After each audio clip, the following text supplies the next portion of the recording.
السلام عليكم ورحمة الله. الحمد لله رب العالمين، والصلاة والسلام على رسول الأمين وعلى آله وصحبه أجمعين، أما بعد. رب اشرح لي صدري ويسر لي أمري واحلل عقدة من لساني يفقه قولي.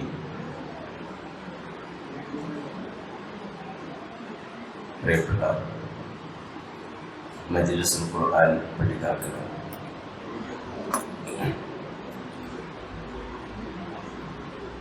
നമ്മൾ സാധാരണ ശനിയാഴ്ചകളിൽ ആദ്യത്തെ ക്ലാസ്സിൽ ബുഖാരിയിലെ ഹദീസ് ക്ലാസ്, ഇന്ന് വിശുദ്ധ റമദാനിനെ കുറിച്ച് അല്പം പറയാം എന്നാണ് വിചാരിക്കുന്നത്. ഇൻഷാ അല്ലാഹ് ബുഖാരി ക്ലാസ് തുടർന്നുണ്ടാവും. അപ്പോൾ നമ്മൾ വുളൂഉമായി ബന്ധപ്പെട്ട ആ ഭാഗമാണ് പറയുന്നത്. അപ്പോൾ അതുകൊണ്ട് തന്നെ അത് ഇൻഷാ അല്ലാഹ് റമദാൻ കഴിഞ്ഞിട്ട് അതുവരെ മറ്റു ചില വിഷയങ്ങൾ സൂചിപ്പിക്കാം, ചർച്ച ചെയ്യാമെന്നാണ് വിചാരിക്കുന്നത്. ശബ്ദത്തിന് ചെറിയൊരു പ്രശ്നമുണ്ട്, എന്നാലും കഴിയുന്നത് പോലെ ഒരല്പസമയം നമുക്ക് ഈ ദീനി ചർച്ചകളും ചിന്തകളുമൊക്കെയായി പഠിക്കാനും അതൊക്കെ ജീവിതത്തിൽ പകർത്താനുമൊക്കെ അള്ളാഹു നമുക്ക് തൗഫീഖ് നൽകുമാറാകട്ടെ. നമ്മൾ ആലോചിക്കേണ്ടത് എന്ത് തീരുമാനമെടുത്തു എന്നതാണ്, അല്ലേ? നോമ്പൊക്കെ കുറച്ച് ദിവസമായില്ലേ? മാത്രമല്ല, ഇപ്പം നോമ്പിൻ്റെ ഒരു പ്രയാസമൊക്കെ ഏതാണ്ട് അനുഭവിക്കുന്ന ഒരു സന്ദർഭം കൂടിയാണ്. കാരണം നല്ല ചൂടാണ്. അപ്പോൾ ഇങ്ങനെ പ്രയാസപ്പെട്ട് നമ്മൾ നോമ്പനുഷ്ഠിക്കുമ്പോൾ അതൊരു ഉപകാരപ്പെടണമല്ലോ. അതുകൊണ്ട് തന്നെ എന്ത് തീരുമാനിച്ചു, എന്താണ് ഒരു മുന്നൊരുക്കം? നമ്മൾ റമദാനിനെ കുറിച്ച് പറയാറുള്ളത് പുണ്യങ്ങളുടെ പൂക്കാലം എന്നാണ്. സത്യത്തിൽ പുണ്യങ്ങളുടെ പൂക്കാലമാവുന്നത് ഞാൻ എങ്ങനെ റമദാനിനെ ഉപയോഗിക്കുന്നു എന്നതിനനുസരിച്ചാണ്. സാധാരണ പോലെ തന്നെ ഭക്ഷണം കഴിക്കലും വിനോദവും വിശ്രമവും ഒക്കെ ആയിട്ടാണ് മുന്നോട്ട് പോകുന്നത് എങ്കിൽ പുണ്യങ്ങളുടെ പൂക്കാലമാവില്ല. എനിക്ക് റമദാൻ പുണ്യങ്ങളുടെ പൂക്കാലമാവുന്നത് ഞാൻ എങ്ങനെ റമദാനിനെ ഉപയോഗപ്പെടുത്തുന്നു എന്നതിനനുസരിച്ചാണ്. അങ്ങനെ ഓരോരുത്തർ ഇപ്പോൾ നമ്മൾ എന്തിനൊരു മുന്നൊരുക്കം ഉണ്ടാവും, ഏതൊരു സംഗതിക്കാണെങ്കിലും. നമ്മുടെ ജീവിതത്തിൽ എന്തെങ്കിലും പ്രധാനപ്പെട്ട ഒരു സംഗതിയാണെങ്കിൽ അതിനെ മാക്സിമം കുറ്റമറ്റതാക്കുക എന്നാണ് നമ്മൾ ആലോചിക്കുക. ഉദാഹരണത്തിന്, നമ്മുടെ വീട്ടിലൊരു കല്യാണം, മകൻ്റെയോ മകളുടെയോ ഒരു കല്യാണം, നമ്മൾ ആഗ്രഹിക്കുന്നത് അതൊരു കുറ്റമറ്റ രീതിയിൽ, പോരായ്മകളില്ലാത്ത വിധം അതിനെ ഉപയോഗിക്കണം എന്നുള്ളത്, അത് കഴിഞ്ഞുകൂടണം എന്നതാണ്. അങ്ങനെ ഒരു ആലോചന റമദാനിനെ കുറിച്ച് നമ്മൾ ചിന്തിച്ചിട്ടുണ്ടോ എന്നതാണ്. മുസ്ലിം ഉമ്മത്തിന് അല്ലെങ്കിൽ പ്രവാചകർ സല്ലല്ലാഹു അലൈഹി വസല്ലമയുടെ ഉമ്മത്തിന് കിട്ടിയ ഒരു വലിയ അനുഗ്രഹങ്ങളിലൊന്നാണ് റമദാൻ മാസം. അങ്ങനെയാണ് പണ്ഡിതന്മാർ അതിനെ വിലയിരുത്തിയത്. പൂർവകാല സമുദായങ്ങൾക്കൊന്നും കിട്ടാത്ത, കാരണം അവർക്കൊക്കെ പല സമുദായങ്ങൾക്കും കുറേ ദീർഘായുസ്സുണ്ടായിരുന്നു, കുറേ കാലം അവർ ജീവിച്ചിരുന്നു. പക്ഷെ നമ്മെ സംബന്ധിച്ചിടത്തോളം ആയുസ് കുറവാണ്, കുറച്ചു കാലമേ ഉള്ളൂ. 60 കഴിഞ്ഞ പിന്നെ അല്ലേ, നബി പറഞ്ഞു 60-നും 70-നും ഇടക്കാണ്. അതാണ് ഒരു ആവറേജ് കണക്ക്. അതിനപ്പുറത്തേക്ക് പോകുന്നവരുണ്ടാവും. ദീർഘായുസ്സുള്ള നമുക്കൊക്കെ നൽകട്ടെ. അപ്പം അതൊരു ഭാഗ്യമാണ്. ദീർഘായുസ് കിട്ടുക എന്ന് പറഞ്ഞാൽ ഭാഗ്യമാണ്. പക്ഷെ അത് മഹാഭാഗ്യമായി തീരുന്നത് സൽക്കർമ്മം ചെയ്യുമ്പോഴാണ് എന്ന് റസൂലുള്ളാഹി പറഞ്ഞു, സ്വല്ലല്ലാഹു അലൈഹി വസല്ലം. അപ്പോൾ നമുക്ക് കുറഞ്ഞ ആയുസ്സിൽ കൂടുതൽ നേടാൻ ഒരവസരമാണ് വിശുദ്ധ റമദാൻ. അതുകൊണ്ട് വിശുദ്ധ റമദാനിലെ കർമ്മങ്ങൾക്ക് ഇരട്ടിയാണ്, എത്രയോ ഇരട്ടിയാണ്. അത് 70-ഉം 700-ഉം ഇരട്ടി വരെ. അങ്ങനെയാണ് അല്ലാഹുവിൻ്റെ റസൂൽ പറഞ്ഞത്. പക്ഷേ സാധാരണ ജീവിതത്തിൽ നിന്ന് ഇപ്പോൾ കുറച്ച് നോമ്പുകൾ കഴിഞ്ഞുപോയി. എന്താണ് ചെയ്തത്? എന്തെങ്കിലും കൂടുതലായിട്ട് ചെയ്തു, ഒരു മാറ്റം ഉണ്ടായോ എന്നതാണ്. ഈ നോമ്പ് അർത്ഥവത്താവണമെങ്കിൽ 3 തലങ്ങളിൽ മാറ്റമുണ്ടാവണം എന്നതാണ് പണ്ഡിതന്മാർ പറയുന്നത്. ഒന്ന് ശാരീരികമാണ്, മറ്റൊന്ന് ആത്മീയമാണ്, മറ്റൊന്ന് സാമൂഹികമാണ്. ഈ 3 തലങ്ങളിലും പരിവർത്തനം ഉണ്ടാവുമ്പോഴാണ് റമദാൻ അർത്ഥവത്താകുന്നത്. നമ്മുടെ ജീവിതത്തിൽ ഏറ്റവും പ്രധാനപ്പെട്ട ഒന്നാണ് അതിൽ ആത്മീയമായ പരിവർത്തനം. അപ്പോൾ കഴിഞ്ഞ 11 മാസങ്ങൾ കഴിഞ്ഞു. അതിൽ നിന്ന് വ്യത്യസ്തമായിട്ട് ആത്മീയമായ എന്തൊരു മാറ്റമാണ് ഉണ്ടായത് എന്നതാണ് ആലോചിക്കേണ്ടത്. അതാണ് ഏറ്റവും പ്രധാനം. പിന്നെ രണ്ടാമത്തത് ശാരീരികമാണ്, മൂന്നാമത്തത് സാമൂഹികമാണ്.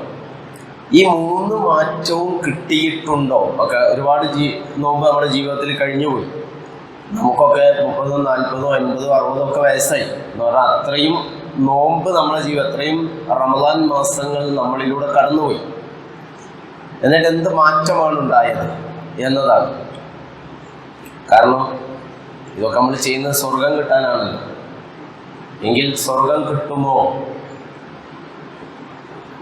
അടിസ്ഥാനപരമായിട്ട് പറഞ്ഞാൽ അള്ളാഹുവിൻ്റെ പ്രീതിക്ക് വേണ്ടി, അള്ളാഹുവിൻ്റെ തൃപ്തിക്ക് വേണ്ടി എന്ന് പറയണം. സ്വർഗത്തിന് വേണ്ടി എന്ന് പറയുന്നതിനേക്കാളും അള്ളാഹുവിൻ്റെ തൃപ്തിക്ക് വേണ്ടി അത് കിട്ടുമോ ഇല്ലയോ, അതാണ് നമ്മുടെ അടിസ്ഥാന പ്രശ്നം. റളിയല്ലാഹു അൻഹും വറദു അൻഹു എന്ന് പറഞ്ഞ പോലെ നമ്മൾ അക്കൂട്ടത്തിൽ പെടുമോ? അള്ളാഹ് തൃപ്തിപ്പെടുന്ന ആളുകളുടെ കൂട്ടത്തിൽ പെടാൻ മാത്രം നമ്മൾ എന്തെങ്കിലും ചെയ്തോ എന്നല്ല. അപ്പോൾ ഒന്ന് ആത്മീയമായ വളർച്ച ഉണ്ടാവണം നോമ്പ് കൊണ്ട്. അപ്പോൾ നമ്മളൊന്ന് പരിശോധിച്ചാൽ ഇപ്പോൾ കുറച്ച് നോമ്പ് കൊണ്ട് പോകുന്നല്ലേ.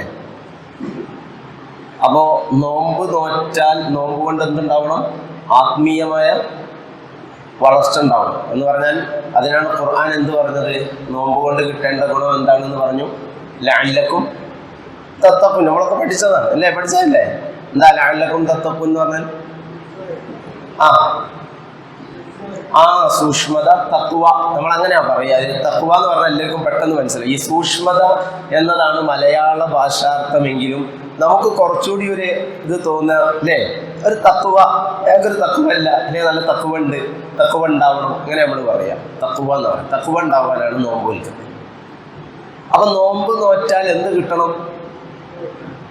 തഖ്വ കിട്ടണം അല്ലേ? തഖ്വ കിട്ടണം നമുക്ക്. ശരി, നമ്മൾ ആദ്യത്തെ നോമ്പ് വെച്ച് 1 വെച്ച് അന്ന് പള്ളി എങ്ങനെ ഉണ്ടായിരുന്നു? പള്ളിയിൽ ആളുണ്ടായിരുന്നോ? ആദ്യത്തെ നോമ്പിന് ഉണ്ടായിരുന്നോ? നല്ല ആളുണ്ടായിരുന്നോ? രണ്ടാമത്തെ ദിവസം, മൂന്നാമത്തേനോ? അല്ല, അപ്പൊ കൂടല്ലേ വേണ്ടി? നോമ്പ് നോറ്റിട്ട് തഖ്വ ഉണ്ടാവാനാണ് നോമ്പെങ്കിൽ ആദ്യത്തെ ദിവസത്തിനേക്കാളും കൂടുതൽ ഉണ്ടാവണം രണ്ടാമത്തെ ദിവസം നോമ്പ് വിൽക്കുമ്പോൾ. അപ്പൊ നോമ്പ് അങ്ങോട്ട് പോകുന്തോറുമാണ് ശരിക്കും പള്ളിയിൽ എന്ത് കൂടേണ്ടത്? ആള് കൂടേണ്ടത്. കാരണം ലഅല്ലക്കും തത്തഖൂൻ നമ്മൾ ആലോചിക്കേണ്ട ഒരു വിഷയമാണ്. പക്ഷേ നമ്മളവിടെ സംഭവിക്കുന്നത് ആദ്യത്തെ ദിവസത്തിനേക്കാളും കുറഞ്ഞു പോകുന്നു. നമുക്കും തഖ്വ കുറയാണ്. നമ്മൾ ആദ്യത്തെ ദിവസമൊക്കെ ഭയങ്കര സജീവമായിട്ട് എല്ലാ കാര്യങ്ങളിലും ഉണ്ട്. മഗ്‌രിബിന് പള്ളിയിൽ പോകുന്നു, ഇശാഇന് പോകുന്നു, തറാവീഹ് നിസ്കരിക്കുന്നു, അതിനെക്കുറിച്ച് ചോദിക്കുന്നു, എപ്പോഴാണ് തറാവീഹ് എന്ന് ചോദിക്കുന്നു. ഭയങ്കര അക്കാര്യങ്ങളിലൊക്കെ വളരെ സജീവമായ ചർച്ചകൾ ഉണ്ടാകുന്നു. പിറ്റേന്ന് സുബഹിക്ക് വരുന്നു, സുബഹിക്ക് ശേഷം അവിടെ ഇരുന്ന് ഖുർആൻ ഓതുന്നു. ഇതൊക്കെ ആദ്യത്തെ ദിവസം കാണുന്നൊരു സംഭവമാണ്. അപ്പോൾ ഒന്നാമത്തെ നോമ്പായില്ല, ഒന്നാമത്തെ നോമ്പ് തുടങ്ങുന്നേ ഉള്ളൂ കേട്ടോ. പക്ഷെ നോമ്പ് നോറ്റ് വൈകുന്നേരം ആയപ്പോഴേക്കും തഖ്വ ഉണ്ടായില്ല. ഉള്ള തഖ്വ എന്തായി? കുറഞ്ഞു. അതെന്തുകൊണ്ടാ? അത് നമ്മളെ നോമ്പിൻ്റെ ഒരു പ്രശ്നമാണ്. അതാണ് പ്രശ്നം. അപ്പൊ അതിനൊരു മാറ്റം വേണം. അതാണ് ഉണ്ടാവേണ്ടത്. കാരണം ലഅല്ലക്കും തത്തഖൂൻ. അപ്പോൾ ഓരോ ദിവസവും നോമ്പ് അനുഷ്ഠിക്കുമ്പോഴും അതിൻ്റെ ഓരോ പ്രധാന കാരണം ഇന്ന് പലരും പറയുന്നത് നമ്മുടെ ഭക്ഷണത്തിൻ്റെ ഒരു പ്രശ്നമാണെന്നാണ്. ഭക്ഷണം എല്ലാവരും കഴിക്കണം, ആവശ്യമാണ്, പ്രത്യേകിച്ച് വെള്ളമൊക്കെ. പക്ഷേ നമ്മുടെ തഖ്വയിൽ ഇടിവ് വരുന്നതിൻ്റെ ഒരു പ്രധാന കാരണമായിട്ട് പഠനങ്ങളൊക്കെ പറയുന്നത് ഭക്ഷണമാണ്. ഭക്ഷണം ശരീരത്തിന് മാത്രമല്ല ആത്മീയതയെയും ബാധിക്കുന്നു. ഭക്ഷണം, നമ്മൾ കഴിക്കുന്ന ഭക്ഷണം എന്തിനാ? ശരീരത്തിന് വേണ്ടിയിട്ടാണല്ലോ. പക്ഷേ അത് ആത്മീയതയെയും കൂടി ബാധിക്കുന്ന ഒരു സംഗതിയാണ് ഭക്ഷണം എന്നാണ് പുതിയ പഠനങ്ങൾ പറയുന്നത്. അതുകൊണ്ടാണ് ചില ഭക്ഷണമൊക്കെ നമുക്ക് ഹറാമാക്കിയത്. അത് ശരീരത്തിന് മാത്രം ദോഷമുള്ളത് കൊണ്ടല്ല, പിന്നെ എന്തുകൊണ്ട്? നമ്മളെ തഖ്വയെ കൂടി, ആത്മീയ തലത്തെ കൂടി അത് സ്വാധീനിക്കുന്നതാണ്. അപ്പോൾ ഭക്ഷണം എങ്ങനെ ആവണം, എന്താവണം എന്നുള്ളതൊക്കെ നമ്മൾ തീരുമാനിക്കുക, ഓരോരുത്തർ തീരുമാനിക്കുക. ഓരോരുത്തരെ കുറേ കഴിക്കുന്നോ കഴിക്കുന്നതിനെ പറ്റി പറയാനൊന്നുമില്ല. കാരണം ഇപ്പോൾ വെള്ളമൊക്കെ ഈ സമയത്ത് വളരെ അത്യാവശ്യമാണ്. വെള്ളം, രാത്രി കാലങ്ങളിലൊക്കെ വെള്ളം, ഫ്രൂട്ട്സ്, അതുപോലെയുള്ള സംഗതികളൊക്കെ ആർട്ടിഫിഷ്യലായിട്ടുള്ള അല്ലെങ്കിൽ അങ്ങനെയുള്ള ജങ്ക് ഫുഡ്സ് ഒഴിവാക്കിയിട്ട് പച്ചക്കറികൾ, ഫ്രൂട്ട്സുകൾ, അതുപോലെ ജലാംശം കൂടുതലുള്ള ഭക്ഷണങ്ങളൊക്കെ ആവശ്യമാണ്. പക്ഷെ അത് എത്ര വേണം എന്ന് തീരുമാനിക്കേണ്ടത് നമ്മളാണ്, വേണ്ടല്ലോ. അത് ഒരു പ്രശ്നമാണ്. നമ്മുടെ ആരാധനാ കർമ്മത്തെ, നമ്മുടെ ആത്മാവിനെ, ആത്മീയ പരിശുദ്ധിയെ ബാധിക്കുന്ന ഒരു വിഷയമാണ് എന്നർത്ഥം. ഏതായിരുന്നാലും അപ്പോൾ നമ്മളൊരു വിചിന്തനം ആവശ്യമാണ്. എന്തുകൊണ്ടാണ് പുറകോട്ട് പോകുന്നത് എന്ന് നമ്മൾ ആലോചിച്ച് തീരുമാനിക്കേണ്ടതാണ് ഒന്ന്.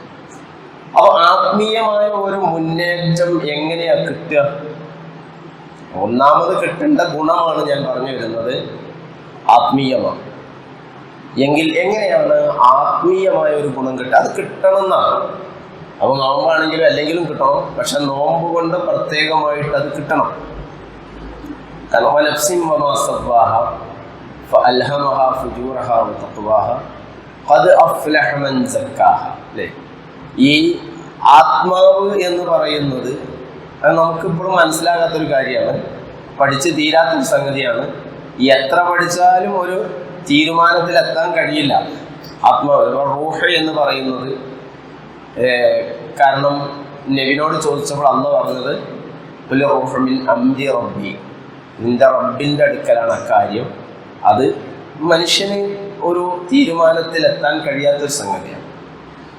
പക്ഷേ ഈ സംഗതി തന്നെയാണോ നഫ്സ് കൊണ്ട് ഉദ്ദേശിക്കുന്നത് എന്നുള്ളതൊക്കെ വേറെ ചർച്ചയാണ്, വലിയ ചർച്ചയാണ്. നഫ്സ് എന്ന് പറയുന്നത് ആത്മാവ് എന്ന് ഉദ്ദേശിക്കുന്നത് റൂഹാണോ, അത് ജീവനാണോ എന്നൊക്കെ തുടങ്ങി വേറെ പല ചർച്ചകളും. ഏതായിരുന്നാലും ഖുർആൻ പറയുന്നത് ആത്മശുദ്ധീകരണം വരുത്തിയാലേ വിജയിക്കുന്ന, അല്ലേ? എന്താ പറഞ്ഞേ? ആത്മശുദ്ധീകരണം നടത്തിയവനാണ് വിജയിക്കുക.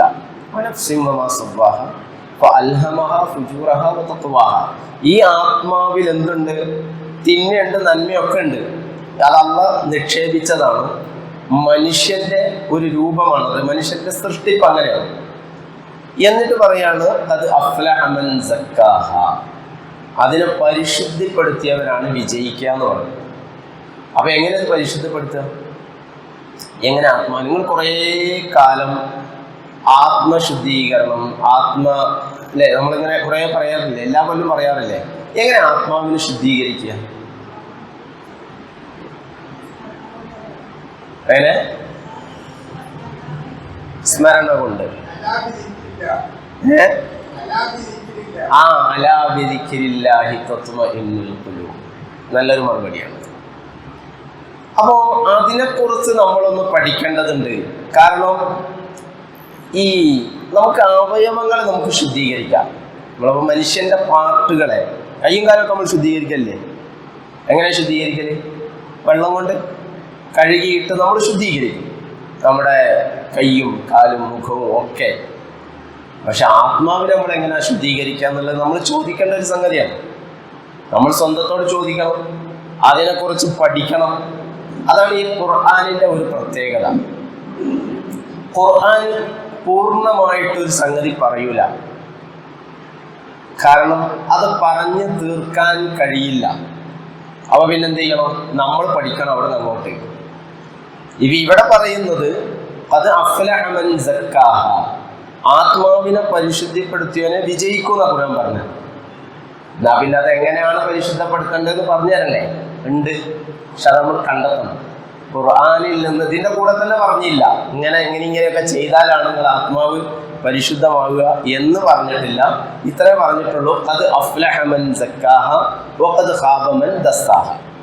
അത് മോശമായാൽ നിർഭാഗ്യവാനായി, നഷ്ടപ്പെട്ടു, പിന്നെ വിജയമില്ല, പരാജിതനാണ്. അപ്പോൾ ഒരു കാര്യം ഉറപ്പാണ്, ഖുർആന്റെ കൽപ്പനയാണ്, അല്ലെങ്കിൽ ഖുർആൻ നമ്മളോട് ആവശ്യപ്പെടുകയാണ് എന്ത്? അത് അഫ്ലഹ മൻ സക്കാഹ. അപ്പൊ നമ്മൾ ചെയ്യേണ്ട ഒരു പണിയാണത്. അള്ള ചെയ്യൂല. അള്ള നമ്മളെ സൃഷ്ടിച്ചു, നമ്മളെ ആത്മാവിൽ നന്മയും തിന്മയും ഒക്കെ നിക്ഷേപിച്ച് തന്നിട്ടുണ്ട്, എല്ലാ സാഹചര്യങ്ങളും ഒരുക്കി തന്നിട്ടുണ്ട്. ഇനി നമ്മൾ എന്ത് ചെയ്യണം? നമ്മൾ പരിശുദ്ധപ്പെടുത്തണം. അവന് എങ്ങനെയാ അത് പരിശുദ്ധപ്പെടുത്തുക? അതും കൂടി അറിയണമല്ലോ. അത് നമ്മൾ പഠിക്കേണ്ട ഒരു വിഷയമാണ്. നമ്മുടെ ആത്മാവിനെ ഇപ്പോ നമ്മുടെ ഈ അവയവങ്ങളെ സംബന്ധിച്ച് ഖുർആൻ പറയുന്നത് പരിശുദ്ധപ്പെടുത്തണം എന്നല്ലല്ലോ. കണ്ണിനെ പരിശുദ്ധപ്പെടുത്തണം എന്ന് ഖുർആൻ പറഞ്ഞോ? കണ്ണിനെ സംബന്ധിച്ച് എന്താ പറഞ്ഞത്? പരിശുദ്ധപ്പെടുത്താനല്ല, നിയന്ത്രിക്കണം എന്നാണ്. കണ്ണിനെ നിയന്ത്രിക്കണം, കണ്ണിനെ സൂക്ഷിക്കണം. വഖുല്ലിൽ മുഅ്മിനീന യഗ്ദൂ മിൻ അബ്സാരിഹിം. ഖുർആൻ അങ്ങനെയാണ് പറഞ്ഞത്. കണ്ണിനെ സൂക്ഷിക്കണം കേട്ടോ, കണ്ണിനെ നിയന്ത്രിക്കണം കേട്ടോ എന്ന് പറഞ്ഞു. താഴ്ത്തുക എന്നുള്ളതിൻ്റെ ഉദ്ദേശം യഗ്ദൂ മിൻ അബ്സാരിഹിം എന്ന് പറഞ്ഞാൽ കണ്ണ് താഴ്ത്തുക എന്ന് പറഞ്ഞാൽ കണ്ണിനെ സൂക്ഷിക്കണം, നിയന്ത്രിക്കണം. അതെന്താ അങ്ങനെ പറഞ്ഞത്? ഈ കണ്ണിനെ സംബന്ധിച്ചിടത്തോളം കണ്ണിന്റെ ധർമ്മം എന്താ? കാഴ്ച സാധ്യമാക്കുക ആണ് കണ്ണിന്റെ ധർമ്മം. അതാണ് അല്ലേ? പക്ഷെ കണ്ണെന്താ കാണുക? എന്തും കാണും. കണ്ണിനെ സംബന്ധിച്ചിടത്തോളം ചീത്തയും കാണും, നല്ലതും കാണും, ഒക്കെ കാണും. കണ്ണിന്റെ ധർമ്മം എന്താ? കാണുക എന്നല്ല, കാഴ്ച സാധ്യമാക്കുക. പക്ഷെ എന്ത് കാണണം എന്ന് തീരുമാനിക്കുന്നത് കണ്ണാണോ?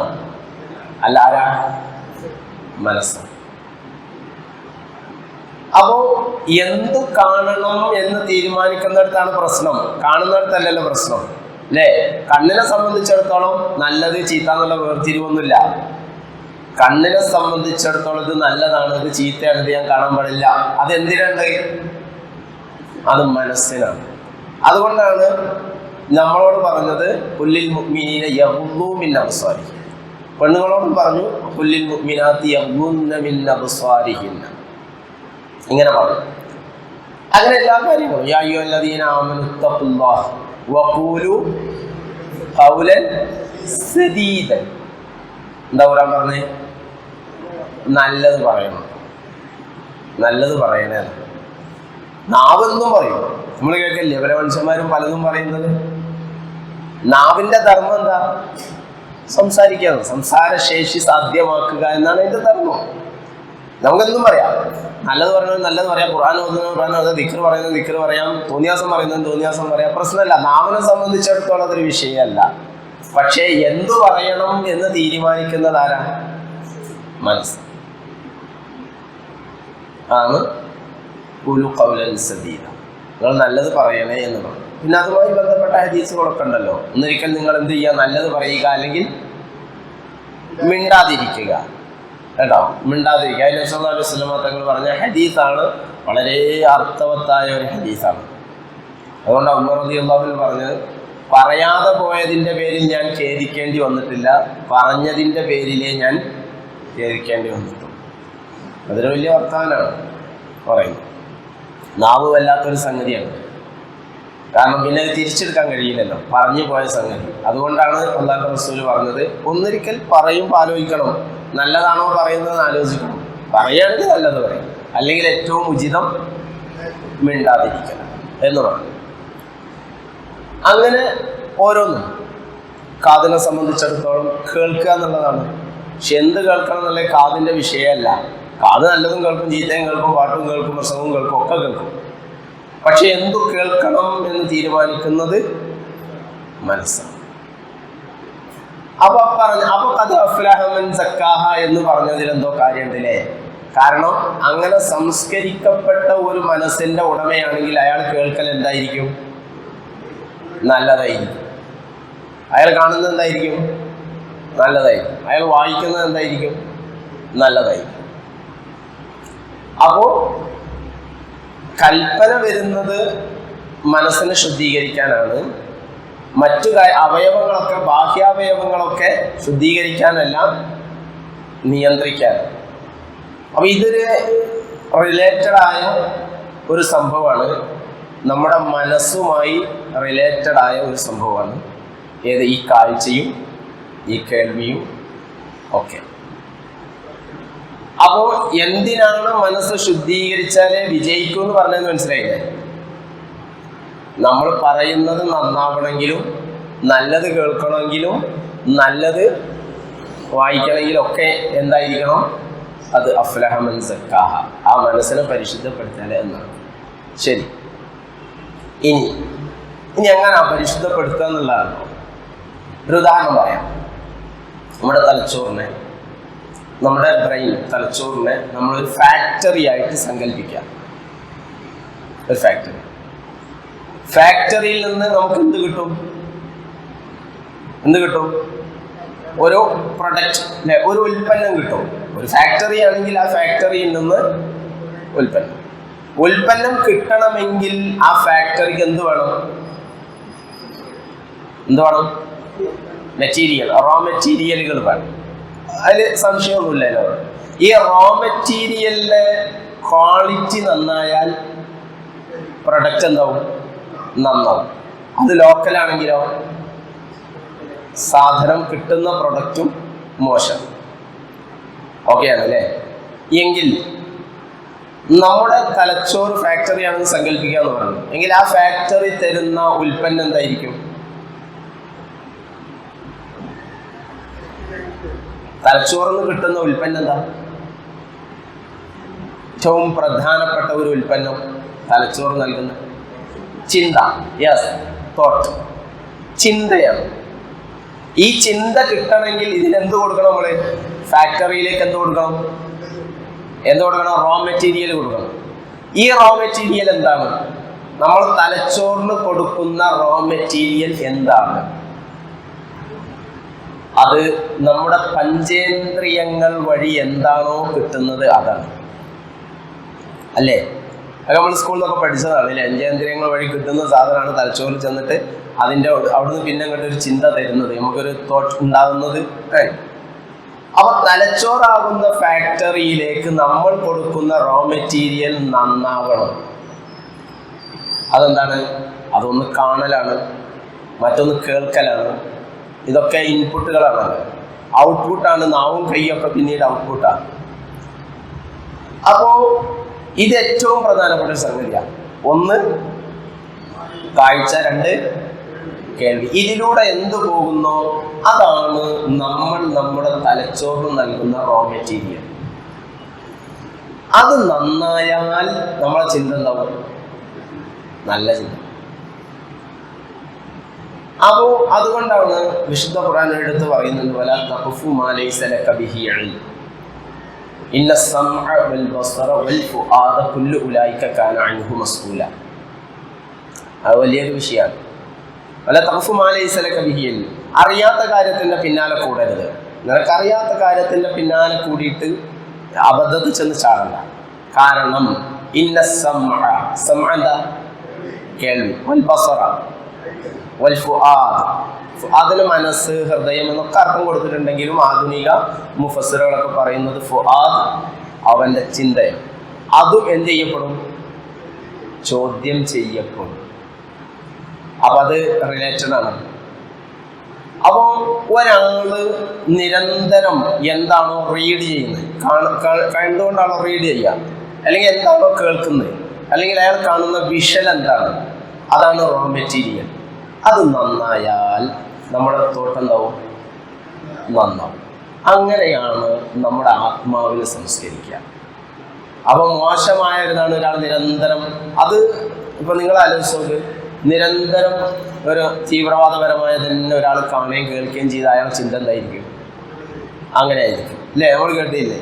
അതുപോലെ തന്നെ ഒരാൾ ദിവസവും കേൾക്കുന്നത് ബിസിനസ് പരമായ കാര്യങ്ങളാണെങ്കിൽ ദിവസവും കാണുന്നതും കേൾക്കുന്നതെങ്കിൽ അയാൾ എന്തായിരിക്കും? അയാളുടെ ചിന്ത ആ നിലക്കാണ് രൂപപ്പെട്ടത്.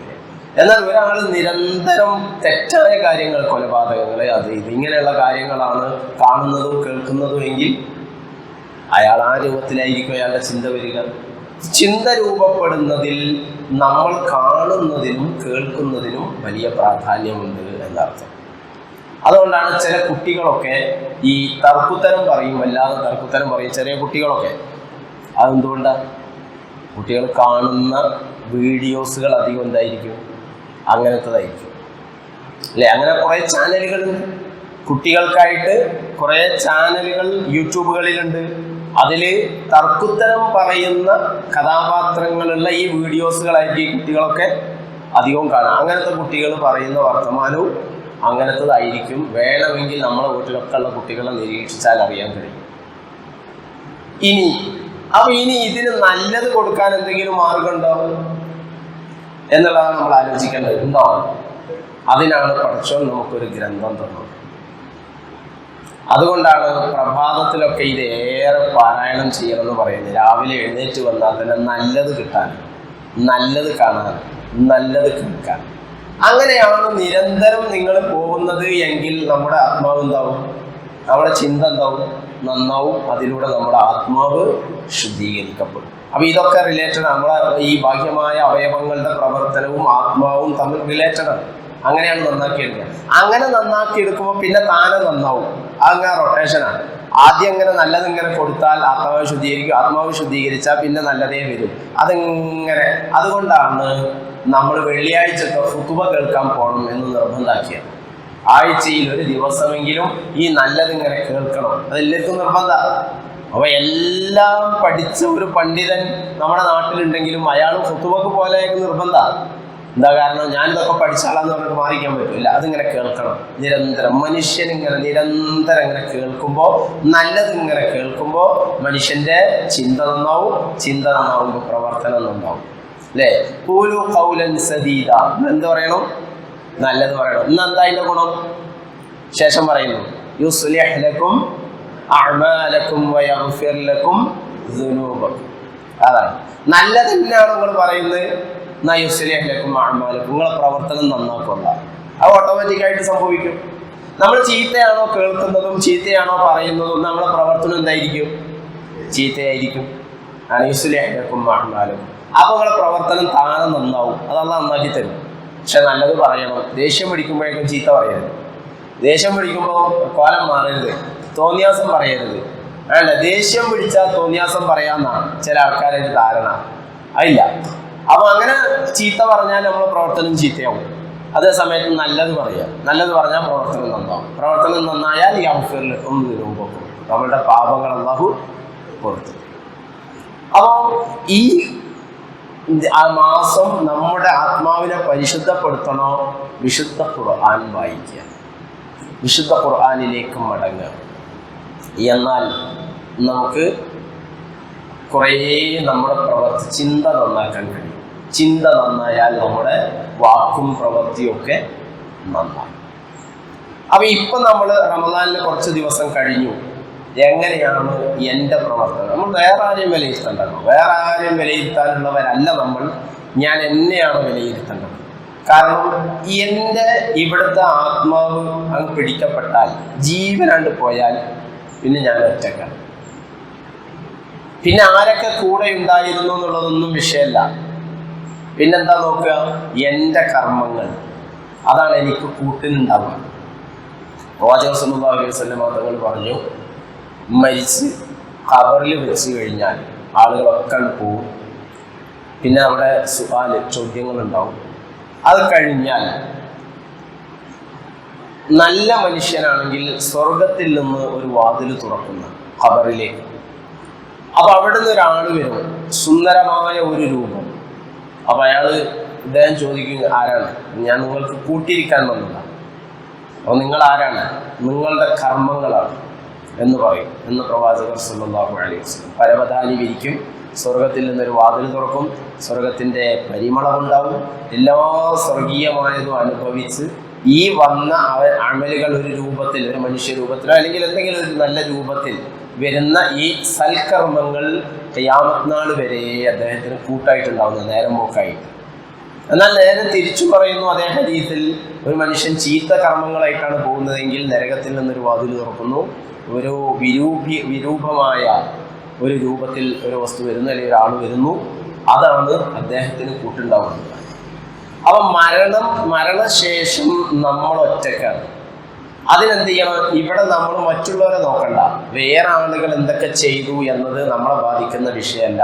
ഞാൻ എന്ത് ചെയ്യുന്നു, ഞാൻ എന്തൊക്കെ കർമ്മങ്ങളാണ് ചെയ്യുന്നത്, ഞാൻ എത്രയാ കൊടുക്കുന്നത്, വേറുള്ളവർ എത്രയാ കൊടുക്കുന്നത് നോക്കിയിട്ടല്ല.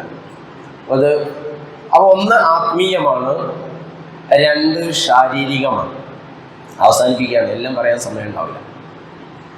ആത്മീയമായൊരു പരിശുദ്ധി എങ്ങനെ കൈവരിക്കാമെന്ന് മനസ്സിലായി. അപ്പം അതിനാണ് അലാ ബിദിക്രില്ലാഹി തത്മഇന്നുൽ ഖുലൂബ് വരിക, ഹൃദയങ്ങൾക്ക് ശാന്തത ലഭിക്കുക. ദിക്ർ കൊണ്ട്, അള്ളാഹുവിൻ്റെ വചനങ്ങൾ കൊണ്ട്, അള്ളാഹുവിനെ സ്മരിക്കുന്നതിലൂടെയൊക്കെയാണ്. ഖുർആൻ കൊണ്ടും ദിക്ർ കൊണ്ടുമാണ് ഇതൊക്കെ കിട്ടും. രണ്ടാമത്തത് നോമ്പ് കൊണ്ട് കിട്ടേണ്ട രണ്ടാമത്തെ പ്രധാനപ്പെട്ട കാര്യം എന്താ പറഞ്ഞേ? 3 കാര്യങ്ങൾ കിട്ടണമെന്ന് പറഞ്ഞു. ഒന്ന് ആത്മീയമാണ്, അത് നമ്മളിപ്പോൾ പറഞ്ഞു എങ്ങനെ കിട്ടുക എന്നുള്ളത്. രണ്ടാമത്തെ ശാരീരികമാണ്. അതിപ്പോൾ എങ്ങനെയാണ്? കിട്ടലുണ്ടോ? കഴിഞ്ഞ കാലത്തൊക്കെ കിട്ടിയോ? ശരീരത്തിന് നോമ്പ് കഴിഞ്ഞപ്പോൾ കൊളസ്ട്രോളും ഷുഗറും പ്രഷറും ഒക്കെ കൂടിയോ അല്ലെങ്കിൽ കുറഞ്ഞോ? ഒരാശ്വാസം കിട്ടിയോ? ഇനി അടുത്ത മാസം നോമ്പന്നായാൽ നന്നെന്ന് തോന്നിയോ? എന്താ ഉണ്ടായതെന്ന് നമ്മൾ ഓരോരുത്തരും ആലോചിക്കുക. അപ്പോൾ ശരീരത്തെ ശുദ്ധീകരിക്കുക എന്ന ഒരു പ്രക്രിയ കൂടി നടക്കുകയാണ് നോമ്പിലൂടെ. അതിങ്ങനെ ശാസ്ത്രീയമായിട്ടൊക്കെ പലതും തെളിയിക്കപ്പെടുന്നു. 10-11 മണിക്കൂർ അല്ലെങ്കിൽ 12 മണിക്കൂർ ഒരു മനുഷ്യന് പട്ടിണി കിടന്നാൽ നമ്മുടെ കുടലിലേക്ക് ഒരു എൻസൈം ഇറങ്ങുന്നു എന്നും അത് മനുഷ്യൻ്റെ ഇമ്മ്യൂണിറ്റി, മനുഷ്യൻ്റെ പ്രതിരോധ ശേഷി 10 മടങ്ങ് വർദ്ധിപ്പിക്കുന്നു എന്നൊക്കെ ശാസ്ത്രീയമായ പഠനങ്ങൾ തെളിയിക്കുന്നു എന്നാണ്. പക്ഷെ അതിനെ നശിപ്പിക്കുന്നത് പിന്നീട് നമ്മൾ കഴിക്കുന്ന ഭക്ഷണമാണ്. അതുകൊണ്ടാണ് നമ്മുടെ ഭക്ഷണത്തിൻ്റെ ഒരു പ്രശ്നം കൊണ്ടാണ് ഈ കാലിയായ വയറ്റിലേക്ക് എല്ലാ സാധനവും, അസിഡിറ്റി ഉള്ളതും ഇല്ലാത്തതും അങ്ങനെ തുടങ്ങി എല്ലാ സാധനവും ഒരേ സമയം ചെല്ലുന്നത് കൊണ്ടാണ്. കുറേശ്ശെ ആദ്യം ഈത്തപ്പഴം കഴിച്ച്, പിന്നെ ഒന്ന് വെള്ളം കുടിച്ച്, അല്പസമയം കൊടുത്തതിന് ശേഷം വേറെ എന്തെങ്കിലും കുറേശ്ശെ ലഘുഭക്ഷണങ്ങൾ കഴിച്ചതിന് ശേഷം പിന്നീടാണ് വലിയ ഭക്ഷണങ്ങൾ കഴിക്കേണ്ടത്. പക്ഷെ നമ്മൾ ബാങ്ക് കൊടുക്കാൻ കാത്തു നിൽക്കലാണ് എല്ലാം കൂടെ കഴിക്കാൻ. അപ്പോൾ അതുകൊണ്ടാണ് നമ്മുടെ ശരീരത്തിന് പ്രശ്നങ്ങൾ ഉണ്ടാവുന്നതെന്നൊക്കെ. അപ്പോൾ നമ്മുടെ ഭക്ഷണം ഒരു വലിയ വിഷയമാണ്. ഭക്ഷണ ആരോഗ്യത്തിന് വളരെ പ്രധാനപ്പെട്ട 2 കാര്യങ്ങളൊന്നാണ് ഭക്ഷണം, ഒന്ന് വിശ്രമമാണ്, ഉറക്കം. നമ്മളിൽ അധികം ആളുകൾ രോഗികളാവുന്നത്, ഈ വിദേശികളൊക്കെ പലപ്പോഴും രോഗികളാവുന്നത് ഭക്ഷണം കൊണ്ടല്ല, അവരുടെ ഉറക്കം കൊണ്ടാണ്. കാരണം ഉറക്കമില്ലായ്മ കൊണ്ടാണ്. പക്ഷെ നമ്മൾ പറയാ അവിടെ പോയിട്ട് അവിടുത്തെ ഭക്ഷണം കൊണ്ടാണ്. അങ്ങനെയാണെങ്കിൽ അവിടുത്തെ ഭക്ഷണം കഴിക്കുന്ന എല്ലാവർക്കും രോഗങ്ങൾ വേണ്ടേ? അല്ല, അതിൽ വളരെ പ്രധാനപ്പെട്ട ഒരു സംഗതിയാണ് വിശ്രമം എന്ന് പറയുന്നത്. അത് ശരീരത്തിന് കൃത്യമായ രൂപത്തിലല്ലെങ്കിലും ശരീരം റിയാക്ട് ചെയ്യും. അതുപോലെ തന്നെയാണ് ഭക്ഷണം. അപ്പോൾ സൂമു ഓ തസ്ഹു, അല്ലാഹുവിൻ്റെ റസൂൽ പറഞ്ഞു, നോമ്പ് അനുഷ്ഠിച്ച് നിങ്ങൾ ആരോഗ്യമുള്ളവരാവുക എന്ന്. പല രോഗങ്ങൾക്കൊന്നും നോമ്പ് പ്രതിവിധിയായിട്ട് ഡോക്ടർമാർ വരെ പറയാം. നോമ്പ് എന്നല്ല, ഭക്ഷണം കുറക്കണമെന്നും അല്ലെ കുറച്ചൊക്കെ വിശപ്പറിയണമെന്നൊക്കെ ഉള്ളിടത്തേക്ക് എത്തി തുടങ്ങിയിട്ടുണ്ട്. ഏതായിരുന്നാലും അപ്പോൾ ആരോഗ്യപരമായ ഗുണവും നമുക്ക് നോമ്പ് കൊണ്ട് കിട്ടും. മറ്റൊന്ന് സാമൂഹികമാണ്. ഞാൻ ചുരുങ്ങി പറഞ്ഞ് അവസാനിപ്പിക്കുക. അത് ഷഹറുൽ മുവാസാത്ത് എന്നാണ് അല്ലാഹുവിൻ്റെ റസൂൽ വിശേഷിപ്പിച്ചത്. അതായത് പരസ്പര സഹായത്തിൻ്റെ മാസം. അപ്പം ഞാൻ അത്താഴത്തിന് എഴുന്നേൽക്കുന്നു, അത്താഴം കഴിക്കുന്നു, നോമ്പ് വയ്ക്കുന്നു, നോമ്പ് തുറക്കുന്നു എന്നുള്ളത് മാത്രമല്ല. അങ്ങനെ കുറെ കിടന്നുറങ്ങുക, കുറച്ചൊക്കെ ഖുർആൻ ഓതുക, കുറച്ചൊക്കെ നിസ്കാരം, രാത്രി നിസ്കാരം ആയാൽ നോമ്പായി എന്നത് തെറ്റിദ്ധാരണയാണ്. നോമ്പ് ഫലവത്താവില്ല. പിന്നെയോ നമ്മളറിയണം, നമ്മുടെ നാടിൻ്റെ ഗതി അറിയണം. ആരൊക്കെയുണ്ട്, തൊഴിലുള്ളവരുണ്ടോ, തൊഴിലില്ലാത്തവരുണ്ടോ, രോഗികളുണ്ടോ, ഇങ്ങനെ തുടങ്ങിയിട്ട് പല പ്രശ്നങ്ങൾ അഭിമുഖീകരിക്കുന്ന ആളുകളെ അറിയുക എന്നത് പ്രത്യേകിച്ച് സമൂഹത്തിലെ മുൻപന്തിയിൽ നിൽക്കുന്ന ആളുകളുടെ ഒരു ബാധ്യത കൂടിയാണ്. അറിയണം. നമുക്കൊരു നമ്മുടെ നാടിനെ കുറിച്ചുള്ള ഒരു ചിത്രം നമ്മുടെ മനസ്സിലുണ്ടാവണം. അതിൽ എത്ര ആൾക്ക് തൊഴിലുണ്ട്, നോമ്പ് കഴിഞ്ഞ് തൊഴിലില്ലാത്ത ഒരുപാട് ആളുകളുണ്ട്. അപ്പോൾ ഭയങ്കര ചൂടാണ്. എല്ലാ ദിവസവും ഒന്നും ഇങ്ങനെ കൂലിപ്പണിക്ക് പോകുന്ന ആളുകൾക്ക് തൊഴിലെടുക്കാൻ കഴിയില്ല. അപ്പോൾ അവരുടെ കുടുംബത്തിനെ കുറിച്ച് നമ്മൾ ആലോചിക്കണം.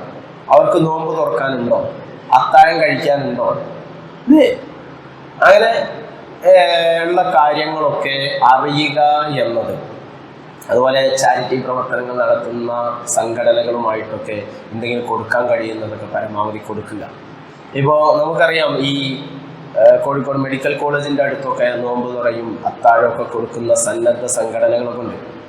ഞാൻ 1-2 ദിവസം അവിടെ ആയതുകൊണ്ട് അതിൻ്റെ ഒരു ഗുണം അനുഭവിച്ചതാണ്. നമ്മൾ ശരിക്കും സഹായിക്കേണ്ട ഒരു സംഘടനകളാണ്. NCH സെൻ്ററിൻ്റെ കീഴിലായിരുന്നു നോമ്പ് തുറക്കും മറ്റൊക്കെ പോയത്. എത്രയോ ആളുകൾക്കാണ് അത് ആവശ്യപ്പെടുന്ന ഒരുപാട് ആളുകൾ, ഈ രോഗികൾക്ക് വേണ്ടി കൂട്ടിരിപ്പിന് നിൽക്കുന്ന ആളുകൾ. ഇപ്പോൾ മെഡിക്കൽ കോളേജിലൊക്കെ നമുക്കറിയാം, അധികം ആളുകൾ, ഒരു 90% ദരിദ്രരിൽ. അപ്പം അവരെ സംബന്ധിച്ചിടത്തോളം അവർക്ക് ഈ നോമ്പ് തുറക്കും അത്താഴത്തിനൊക്കെ ഭക്ഷണം കിട്ടുക, അതിന് സന്നദ്ധനായി നിൽക്കുന്ന ആളുകളുണ്ട്. അല്ലാഹു അർഹമായ പ്രതിഫലം കൊടുക്കട്ടെ. ഞാൻ പലപ്പോഴും ആലോചിച്ചു, കാരണം രാത്രി 12 മണി മുതൽ അതിന് ഒട്ടുമിക്ക ആളുകളും സേവനമായിട്ടാണ് ചെയ്യുന്നത്. അത് നമ്മൾ മനസ്സിലാക്കണം. നമ്മൾ സുഖമായി കിടന്നിറങ്ങുന്ന സമയങ്ങളിൽ ഒരുപാട് സേവന സന്നദ്ധരായ ആളുകൾ അവർ ഉറക്കമൊക്കെ രാത്രിയിലെ ഉറക്കമൊക്കെ ഒഴിവാക്കി, പലരും അവരുടെ പണികളൊക്കെ ഒഴിവാക്കി. എന്തിനാ? ഇതൊരു പുണ്യമാണ് എന്നത് അവരുടെ മനസ്സിൽ കയറിയത് കൊണ്ട് ഈ ചെയ്യുന്ന സേവനം റമദാൻ മാസത്തിൽ പ്രത്യേകിച്ചും എനിക്കത് നാളെ ഉപകാരപ്പെടും എന്നൊരു ഉറപ്പ് കൊണ്ട് മാത്രമാണ് എത്രയോ ആളുകൾ. അപ്പോൾ അതുപോലെ ഒരുപാട് ആളുകൾ നമുക്ക് ചുറ്റിലുണ്ട്. അപ്പം നമ്മൾ പെരുന്നാളിന് പുതിയത് ഉടുക്കുമ്പോൾ നമ്മുടെ അയൽപക്കത്തുള്ള ദരിദ്രൻ്റെ മക്കളും പുതിയത് ഉടുക്കണം. അല്ലാതെ നമ്മൾ സാധാരണ പറയും, അയൽവാസി പട്ടിണി കിടക്കുമ്പോൾ വയറ് നടക്കുന്നവൻ നമ്മിൽ പെട്ടവനല്ല. നീ പട്ടിണി മാത്രമല്ല, വസ്ത്രവും മരുന്നും ഒക്കെ അതിൽ പെടും. അതുകൂടി നമ്മൾ അതിനോട് ചേർത്ത് വായിക്കണം. അപ്പൊ ഷഹറുൽ മുവാസാത്ത്, പരസ്പര സഹായത്തിന്റെ മാസമാണ്. നബി സല്ലല്ലാഹു അലൈഹി വസല്ലം തങ്ങൾ അടിച്ചു വീശുന്ന കാറ്റ് പോലെയാണെന്നൊക്കെ പറഞ്ഞില്ലേ. കാരണം കിട്ടുന്നതെന്തും കൊടുക്കുക ദരിദ്രന്മാർക്ക് എന്നിടത്തായിരുന്നു. നമ്മൾ കുറച്ചെങ്കിലും അള്ളാഹുവിൻ്റെ ഒരുപാട് അനുഗ്രഹം നമുക്ക് കിട്ടിയിട്ടുണ്ട്. അത് മനസ്സിലാക്കിയിട്ട് കഴിവിൻ്റെ പരമാവധി ഈ ഒരു മാസം കഴിവിൻ്റെ പരമാവധി സഹായിക്കാൻ നമ്മൾ തയ്യാറാകുക. അങ്ങനെ പരസ്പരം അറിഞ്ഞും പങ്കുവെച്ചും ഈ കഷ്ടതകളൊക്കെ മനസ്സിലാക്കിയും അവരെ സഹായിച്ചു. ചിലപ്പോൾ നമുക്ക് കൊടുക്കാൻ കഴിയില്ലെങ്കിലും വാങ്ങിക്കൊടുക്കാനൊക്കെ കഴിയും. അതിലൊക്കെ ഒന്ന് പങ്കുചേരുക. സംഘടനകളോടൊപ്പം ചേർന്നിട്ടൊക്കെ ഒരു സംഘടിതമായ രൂപത്തിൽ കളക്ട് ചെയ്തിട്ടൊക്കെ പാവങ്ങൾക്ക് എത്തിച്ചു കൊടുക്കാൻ, കിറ്റ് കൊടുക്കാൻ, അതിലൊക്കെ ഒന്ന് കൊണ്ടുപോയി കൊടുക്കാനൊക്കെ ഒരു സഹായിയായി, ഒരു പ്രവർത്തകനായി ഒക്കെ നമ്മൾ ചേരുക. അതിനൊക്കെ അള്ളാഹു പ്രതിഫലം നൽകും. അള്ളാഹു നൽകുമാറാവട്ടെ. ഏതായിരുന്നാലും ഞാൻ അവസാനിപ്പിക്കുന്നു. വിശുദ്ധ ഖുർആൻ പഠിക്കാൻ ഇനി ഒരുപാട് വിഷയങ്ങൾ പറയാനുണ്ട്. ഇൻഷാ അല്ലാഹ് ബാബ ഡോക്ടറോടുണ്ട്, അദ്ദേഹം സംസാരിക്കും. അതുപോലെ നമുക്ക് എല്ലാ ഞായറാഴ്ചകളും രാവിലെ 9:30 മുതൽ 12:30 വരെ എല്ലാ ഞായറാഴ്ചകളിലും പ്രഗത്ഭരായ ആളുകളുടെ ക്ലാസ്സിൽ അവ കുടുംബസമേതം വരും. നമ്മൾ അതിലേറ്റവും കൂടുതൽ ഉൾക്കൊള്ളിക്കേണ്ടത് നമ്മുടെ യുവതലമുറയെയാണ്. കുട്ടികളിപ്പോൾ +2 SSLC കഴിഞ്ഞ, അല്ലെങ്കിൽ SSLCക്ക് പഠിക്കുന്ന, +2ന് പഠിക്കുന്ന, അത് കഴിഞ്ഞ ഡിഗ്രിക്കൊക്കെ പഠിക്കുന്ന നമ്മുടെ മക്കളെ പരമാവധി പങ്കെടുപ്പിക്കാൻ. കാരണം അവർക്കൊക്കെ ഇന്ന് ഇതൊക്കെ നഷ്ടപ്പെട്ടുകൊണ്ടിരിക്കുക. ധാർമ്മികത, അതിൻ്റെ മൂല്യങ്ങളൊക്കെ നഷ്ടപ്പെട്ടുകൊണ്ടിരിക്കുന്ന ഒരു ചുറ്റുപാടിലാണ് അവരൊക്കെ ജീവിക്കുന്നത്. അതുകൊണ്ട് അത്തരം ആളുകൾ കുടുംബസമേതം ഈ ക്ലാസ്സുകളിൽ പങ്കെടുക്കാൻ എല്ലാ ഞായറാഴ്ചകളും ഇൻഷാ അല്ലാഹ് നമ്മൾ പരിശ്രമിക്കുക. അള്ളാഹു തൗഫീഖ് നൽകുമാറാവട്ടെ. അത് വിജയിപ്പിക്കുക. അള്ളാഹു നമുക്കൊക്കെ അർഹമായ പ്രതിഫലം നൽകുമാറാവട്ടെ. റമദാൻ യഥാവിധി ഉപയോഗപ്പെടുത്തുന്ന മുത്തഖീങ്ങളിൽ അള്ളാഹു നമ്മെ ഉൾപ്പെടുത്തി അനുഗ്രഹിക്കുമാറാവട്ടെ. നമ്മിൽ നിന്ന് രോഗികളായ ആളുകൾക്ക് അള്ളാഹു രോഗശമനം നൽകി അനുഗ്രഹിക്കുമാറാവട്ടെ. ഒരുപാട് ആളുകൾ വിട പറഞ്ഞു പോയിട്ടുണ്ട്. അവർക്കൊക്കെ അള്ളാഹു അവരുടെ ഖബർ ജീവിതം സന്തോഷകരമാക്കി തീർക്കുമാറാകട്ടെ. അവരുടെ ഖബർ ജീവിതം വെളിച്ചമുള്ളതാക്കുമാറാകട്ടെ. അവരുടെ ബർസഖിയായ ജീവിതത്തിൽ സമാധാനം അനുഭവിക്കുന്നവരുടെ കൂട്ടത്തിൽ അള്ളാഹു ഉൾപ്പെടുത്തി അനുഗ്രഹിക്കുമാറാവട്ടെ. നമ്മുടെ പ്രയാസങ്ങളെ അള്ളാഹു ദൂരീകരിക്കുമാറാവട്ടെ. നമ്മുടെ ഇടങ്ങളിലും സന്താനങ്ങളിലും അള്ളാഹു കൺകുളിർന്ന് ദാനം ചെയ്യുമാറാവട്ടെ. നമ്മുടെ സന്താനങ്ങളെ സ്വാലിഹായ സന്താനങ്ങളാക്കി അള്ളാഹു വളർത്തുമാറാകട്ടെ. ദുആകൾ വസിയത്ത് ചെയ്ത ഒരുപാട് ആളുകൾ, അവരെയും അവരുടെ ആവശ്യങ്ങൾ നന്നായി അറിയുന്നവൻ നീ മാത്രമാണ് തമ്പുരാനെ. അവരുടെ ആവശ്യങ്ങൾ പൂർത്തീകരിച്ചു കൊടുക്കണം. ഈ സംരംഭങ്ങൾക്ക് വേണ്ടി സഹായിക്കുന്ന വിദേശത്തും സ്വദേശത്തുമൊക്കെയുള്ള ഒരുപാട് ആളുകളുണ്ട്. അവർക്ക് നീ അർഹമായ പ്രതിഫലം നൽകണമെന്നാൽ ഇരു ലോകത്തും അവർക്ക് നീ കാരുണ്യം നൽകണം. ഞങ്ങളെയും അവരെയും നീ നിന്റെ കാരുണ്യത്തിൻ്റെ വിശാലമായ തണലിൽ ഉൾപ്പെടുത്തി അനുഗ്രഹിക്കണം. മരിക്കുന്ന സമയത്ത് പൂർണ്ണ ഈമാനോട് കൂടി മരിക്കുന്ന മുത്തഖീങ്ങളിൽ ഉൾപ്പെടുത്തി അനുഗ്രഹിക്കണം. അവസാനം ജന്നാത്തുൽ നഈമിൽ ഒരുമിച്ച് കൂടുന്ന യഥാർത്ഥ വിശ്വാസികളിൽ ഉൾപ്പെടുത്തി അനുഗ്രഹിക്കണം. റഹ്മാനെ ربنا آتنا في الدنيا حسنة وفي الآخرة حسنة وقنا عذاب النار. ربنا تقبل منا إنك أنت السميع العليم وتب علينا إنك أنت التواب الرحيم. وآخر دعوانا أن الحمد لله رب العالمين. السلام عليكم